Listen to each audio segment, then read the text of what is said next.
Do you have this problem happening to you?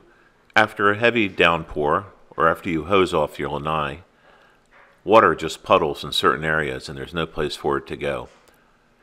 What I usually ended up doing was propping open the screen door and getting a broom and sweeping it out. Not to mention, if I didn't get after it after the rain, there was dirt and mildew on the ground.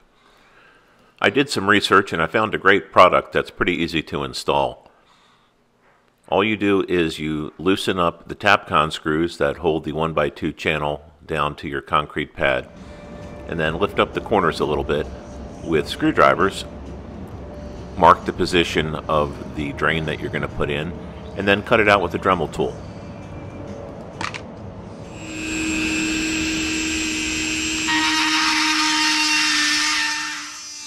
Once you've made the required cuts with the Dremel tool, the little plastic drain fits right into place and it's secured with 2 screws.